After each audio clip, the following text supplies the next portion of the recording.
Hey there, Ninth Age fans. This is Hoyle Madden. I've got another battle report for you here today. This is Game 5 of Buckeye Battles 2016. So going into this, I'm 3-1. I think I'm on table 8 or 9 or 10, somewhere around there. So they didn't make it super clear, which one was which. But I was pretty high up there, so I'm feeling pretty good going into this one. I am facing another Warriors of the Dark Gods player. This is a guy that I used to see pretty frequently in tournaments when I lived up in Ohio, but I've never actually played against him again. I did manage to catch the end of his, I think, round 3 game against one of my good friends in Ohio, so I kind of know what kind of list he's running. Real quick, I will go over the game type. So it's flank deployment, which is kind of weird. It's like the sides of your up to 18 inches in are only 9 inches, but then the middle is 15 inches up, I think. So it's a little different. Each side has a messenger model. He's a movement 6, weapon skill, strength, and toughness 4 guy. He's got 2 wounds. I believe he has a 5-up ward save and maybe heavy armor. But basically, your objective with him is you want to kill your enemy's messenger and you want to get yours off into their side of the board through their deployment zone. If you get your guy off the other side, you get 350 victory points. If you kill the enemy messenger, you get 300 victory points. The bonus points for this are you get +1 point for wounding the enemy messenger, +2 if your messenger completes a charge, and you also get +2 if you complete both parts of the mission. So a total of 5 bonus points there. So we'll just go ahead and jump right into this. So starting over here on his left-hand side, he has 5 Seekers. So they're the fast movement 10 guys, and as you can see, I've marked those. Then he has a big unit of Pestilence Warriors. I guess there's Warriors, is what they're called. The little red guy who's sitting out in the front there is actually his messenger model. He just doesn't fit in the unit. Then he has 5 dogs. In the back, he has a big unit of Once Chosen with his general. And I also should have said in the upper right part of that Warriors unit, he has his BSB. And I think he's on a Pestilence Palanquin or something. He's a 40 mil base, so he's got something like that. But yeah, he's got the Once Chosen with his general in the back, so want no part of them. He has another unit of dogs here in the front. Then he has a unit of 3 Crushers. That really cool angel model there is actually a giant with the champion upgrade. He's a giant of change, so he's a Wizard Conclave. Seems like a pretty strong and popular build for that. Then he has 5 of the Frenzied Marauder guys, and then he has another unit of the Seekers, who I've also marked. So starting on my side, I've got 5 Chameleon Skinks up in the water there, a unit of my Skyriders, Skinks with Caimans, my Razordon, and then you can see the break in the board here where I kind of deployed a little bit farther up. I have another unit of Skinks and Caimans with Brian the Skink Priest in there. My Basiladon, Camo Skinks, Skinks with my General, and then over on the right here I have my BSB Munch, another Razordon, and then I've got the Stygiosaur, more Camo Skinks, and my Skink Riders up there. And I should also say, because my opponent, he had some bad luck. I think he needed, earlier against my friend, he needed a 3 on an overrun to make a game-winning charge. Rolled a 1 and a cocked dice, re-rolled the cocked dice, and it was a 1, and it ended up swinging the game. So when we deployed so that the only he had +5. So the only way that I was gonna be able to go first is if he rolled a 1, he would have a total of 6, and then I rolled a 6. It would be a tie, and the tie would go to me apparently. So he rolls his dice, and he rolls a 1. And then I roll my dice, and I roll a 6. So I got some preferential deployment for my side, and I still get to go first. I mean, he was pretty upset, and maybe rightfully so. So I just kind of move up in the middle here to get a more solid battle line. On the right, I move my skinks, or I don't move I move my Skyriders behind the skinks. Skinks just shoot at his seekers, I think. And I'm positioned so that if he charges them, you know, he would have to overrun into the Skyriders, or I could just flee through them, and they're frenzied so they don't care. So, I mean, he could probably just move up, but he can't move through because it's a river. So I feel like I'm kind of boxing those guys in, which I like. We just kind of move up on the left over here. So this is kind of wonky. So his big unit there can't see me. His Seekers can see me, but they're marked. And I'm initiative 4, so I'll get to go at the same time as his guys, I think. And I'm what, 9 attacks plus D3 each, or whatever. I think D3 plus 1. I forget. But I've played a game a little bit. But I've got rerolls to hit.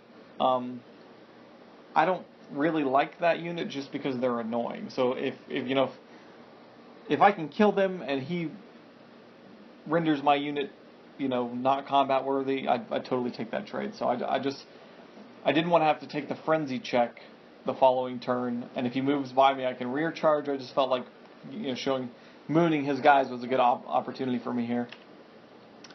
After some magic and shooting, I do some wounds to some dogs, but I think they both stick, and I don't manage to kill either, which is pretty annoying, because his general is pretty, close enough to get leadership.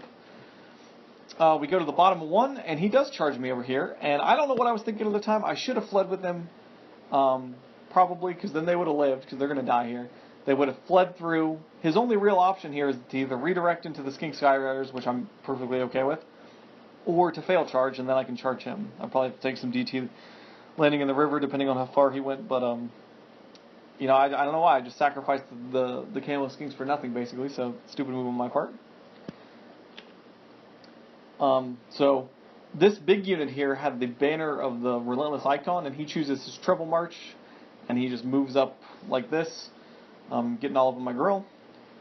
I think he stands behind me back there and just licks me and gives my guy stupidity. So now this is starting to... I'm only leadership 6, I think, with him, maybe even 5.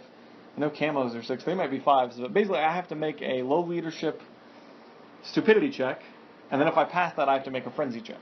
So, I'm not quite ready for them to get in the fight with these guys yet. So, the big unit, yeah, he's trying to play the odds. He just moves up in the center like this. He moves his Forsaken up over here. In his magic phase, he puts 2 wounds on my Battle Standard Bearer, despite the fact that I have the 5-up ward from the Engine of the Gods, so I don't like that. You can also see that he moved his dogs in front of here to stop me from charging his block, so, or, from really doing anything, so not a fan. Wish I'd killed those dogs. He easily wins combat over here and crashes into the Skink Skyriders, so we'll see how that goes. Top of 2, despite the bad odds, my guys pass their stupidity check, and then they pass their frenzy check, and they just kind of move behind him to throw some javelins. If he wants to charge me, he's more than welcome to charge me. I move some Chameleon Skinks up in front to tie those guys up.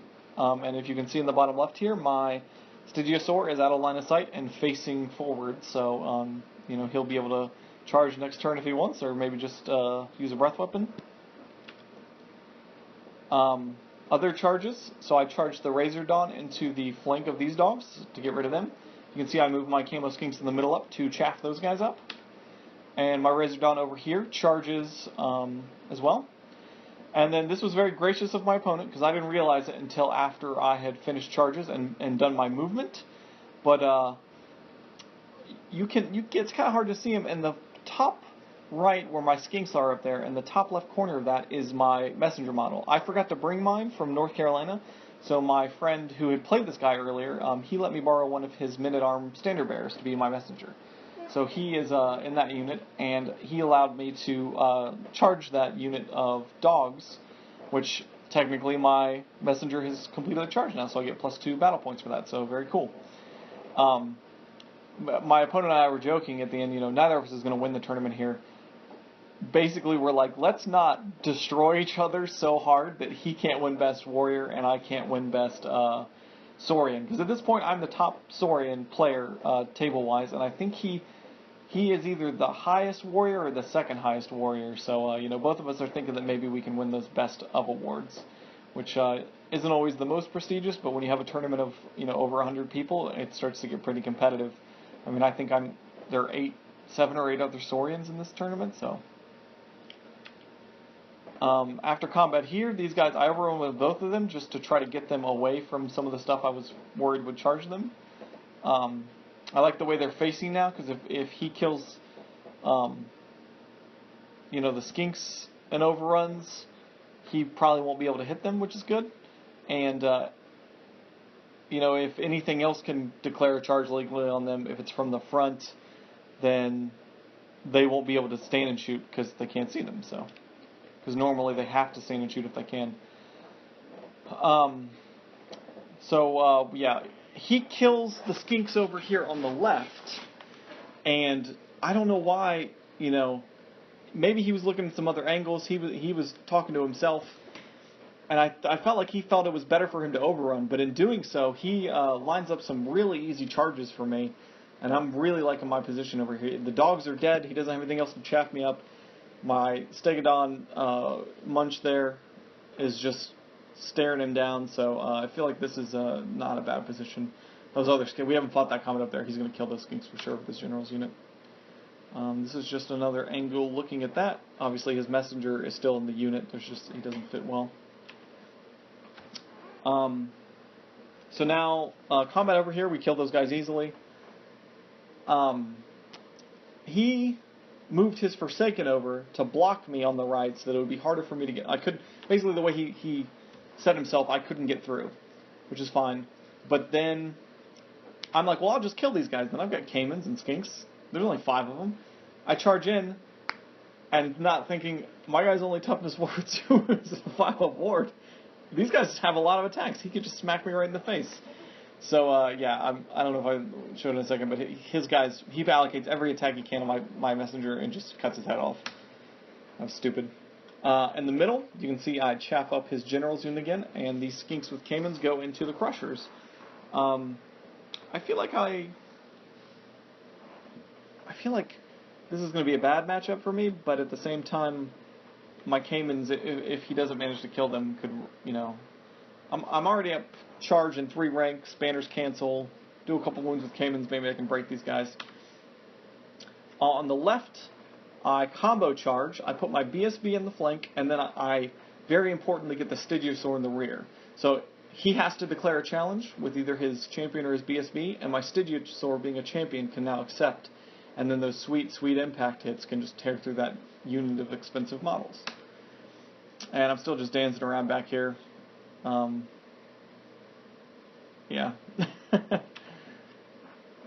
after combat here, I think he allocates on skinks for combat resolution. I kill 1 whole model, but he sticks with his general right there, and the BSB is within range as well. Easily kill the Forsaken over here, but he slaughtered my messenger, so that was stupid on my part. Over here we had kind of a weird situation. So as you can see, his battle standard bearer moved to the end to attack my BSB. But we fought the combat. I did the impact hits. My Stygiosaur kills his champion in the challenge because that's the way he did it. What I didn't think, and I remembered after the combat, before the next round had started about the combat, is you cannot make way with a character in the front rank unless the character or the spot you're making way to is in your frontage. I'm not in his frontage, I'm in his flank. So the only way that his BSB can get into combat in this fight is by declaring a challenge. We realized this afterwards. My opponent wanted to keep it the way that was. It was kind of a big deal because now my BSB is getting really close to death. And also, I think this guy's like a 1-up rerollable, and my Stygiosaur has a toxic breath weapon where you don't get armor saves. So the tournament organizer, who really nice guy, came over, and basically we came to a compromise where we didn't refight the combat. I think I took 1 wound off my BSB, And in the subsequent rounds, we decided to have his BSB and my Stygiasaur in a challenge fighting. That's what we chose to do. So, could be worse. I gained a wound back. Now we're actually going to fight in the fight that would have happened. Just kind of a clunky situation where kind of an important rule was overlooked. So, so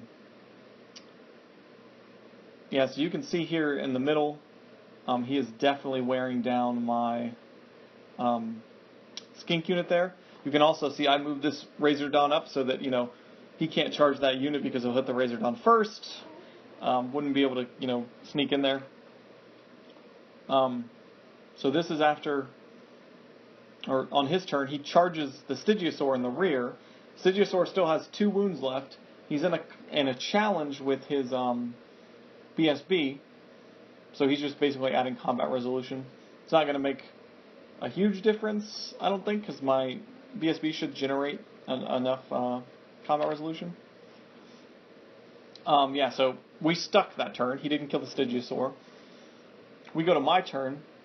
I charge my skinks and my general into this unit, just for combat resolution, basically. I get Blizzard off on his unit. Gives me a second seal marker.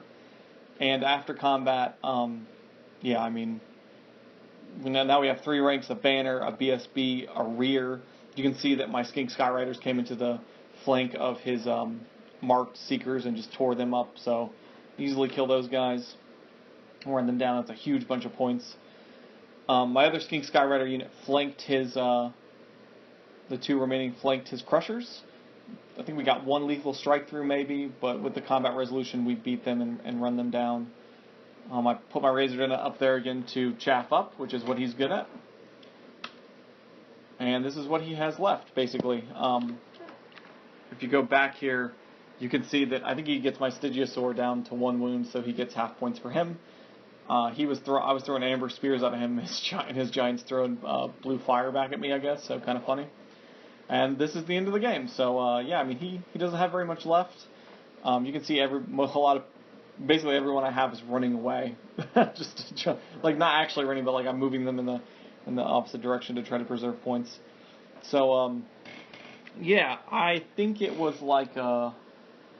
wasn't a huge victory for me. I mean, we both killed the messenger. I did not technically wound his messenger. He died by being ran down. I couldn't get him into combat, so I only got +2 for completing a charge. We both got the bonus victory points, so that was kind of a wash. I think I ended up getting 16 or 17 points this round. So, 25, 14, 23, 9, and then 16 again. So I'm sitting, I think I'm the high 80s now, or mid 80s. So I'm doing pretty decently. I think I have a chance of grabbing Best Saurian Ancients. Had a really fun tournament. A lot of my friends got some cool stuff. One of my friends from Ohio won Best Demons with his All Wrath army. Another one, the guy I played in round 2, won Best Warriors of the Dark Gods, barely edging out this opponent that I played. So I took full credit for holding this guy to a draw that my friend was able to win. And then we go to this, and after the awards, I did in fact win Best Saurian Ancients player. So very, very happy with that. That was my main goal going into the tournament. That is what I wanted to accomplish. I told one of my friends who he gets a lot of commission painting done, and I made a bet with him that if I came in first and won the tournament, he would have to paint his next army. And after 3 straight victories on day 1, I feel like he was getting a little bit nervous, but I couldn't quite pull it off, so maybe next time. But I had a ton of fun on this tournament. It was really fun to go back to Ohio. Buckeye Battles is just such an amazing tournament. It's so good every year. If you can make it next year, if there's a list of tournaments out of state or maybe a bit of a drive that you have to narrow it down, this is definitely one that I would say is top contender. Just they do such a good job with prize support, organization. It's in a really cool venue. Jeff Parker's the guy who runs it, does a great job. So, mark your calendars for next year because I will definitely be going again. Hope you enjoyed the report. The next tournament I'm going to is at the end of August, which is Colonial Carnage. I believe I'll be taking the Saurians again. So, coming up soon. Thanks for watching. Hope you enjoyed it. Like, subscribe, comment, and goodbye.